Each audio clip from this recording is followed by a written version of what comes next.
Hello, I'm Kevin Cott. This morning I have the pleasure of interviewing 4 legacy coaches that are members of the ICF Greater Austin chapter. These coaches are all successful, have been in the profession a long time, and will share their comments on the growth of professional coaching and some of their experiences. So by way of introduction this morning, Sherry, would you please tell us about your start in coaching, when, where, and why? Well, it goes back a way. My very beginning in coaching actually started a little bit before ICF became as known as it did become.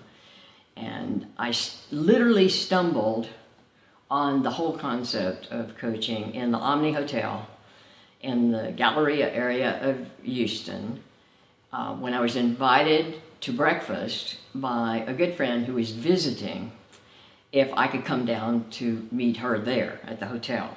And so when I drove up and parked, I realized there was a lot of energetic stuff going on. And when I walked in the hotel itself, the energy in the entrance area was so positive it could have levitated the building.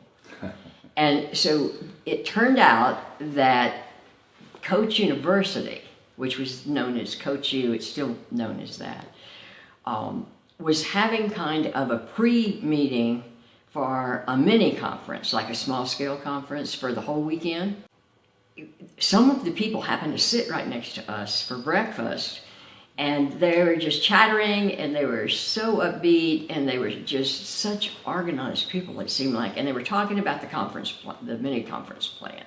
After we finished breakfast, I happened to walk out in the area where they were registering people, and they had all these beautiful materials. And so and one of the people that we had eaten breakfast close to was walking with me, and I said, "Is this what you're here for?" And she said, "Yes, you want to find out more about it." And I was a therapist, a practicing therapist, by the way, at the time. And what she told me was all about people stuff. And but it was being called coaching, and I didn't know that even existed as an industry. So that was the very, very beginning. And before the end of Monday, I actually had written a check for $2,500 and signed up and entered into what literally then became a 2-year journey into my first full-scale coach training. So when was that? How long ago was that? That was in the early 90s. So Sherry, in your development as a professional coach, what value did ICF provide you? Well, initially, at the very, very beginning, ICF was the first to truly want to have a complete set of coaching competencies, well-defined. And it was the first time anyone had thought about ethics and operational standards. And I was extremely fortunate because I ended up serving 3 terms.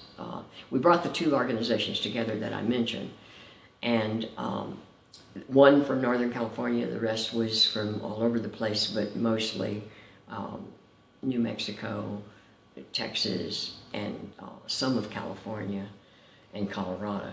And a number of us, of the 2 different boards, I was on one, some people were on both boards actually, of the Northern California group and the very, very small, almost non-operational for the most part, ICF, because it was almost kind of a token group in the very beginning. What was most important in the very beginning were the businesses, the training entities, that was CTI, Coach Training Institute, and Coach University in the beginning. So that's where most of the focus was. But they developed materials and training materials and all of that, and what to do with clients and how to be a coach and all of that stuff.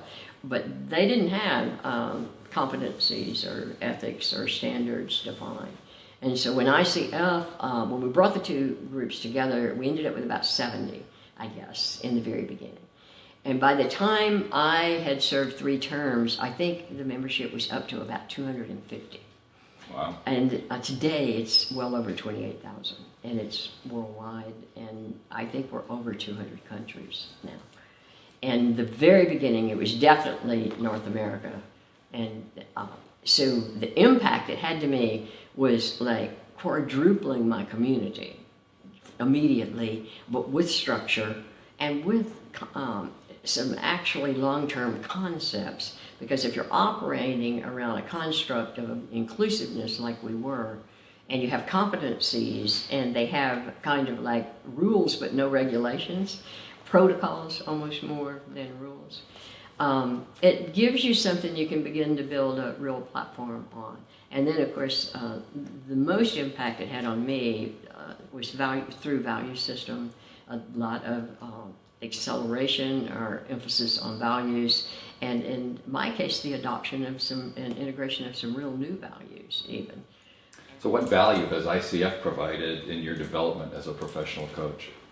I was so glad that it was existing when I moved back to Austin in '99, and I met a woman named Lowry quite soon after, and she said, "You need to join the International Coach Federation." I said, "Okay." It's provided camaraderie, continued learning with people of like mind and coaches that are real different, continuing education. Most of all, I believe it's brought the structure and the professional reputation that we have. It's given credibility to a field that was sort of organic. At least that's the way mine grew. And I really appreciate the continuous improvement that they do. They involve people. They're always looking for how can we even be better. ICF, what value has ICF provided in your development as a professional coach? The tribe, primarily. To be able to go routinely through the years and meet with other coaches, learn from other coaches, just in conversations. It's a generous community. People have throughout the years shared openly what's worked for them, what hasn't, to not have to change the way we look at things to be understood or the way we speak about things, and to just step into a room and be with like-minded people doing similar things, and most of them just as excited about it. It's pretty great. ICF, what value has ICF provided in your development as a professional coach? Yeah, obviously in coaching training and school, was learning about ICF and was experiencing people that were members of chapters, and came out of school looking to join ICF to find that there was no chapter where I lived. And so the process of at first creating a chapter and then connecting with colleagues, it's for me has meant the difference between I took training in something and I'm doing it versus I am part of a live, rich profession. So I think for me it's been about an identity that ICF allows me to see myself as a professional in a really strong profession versus a standalone person who went to school for something. So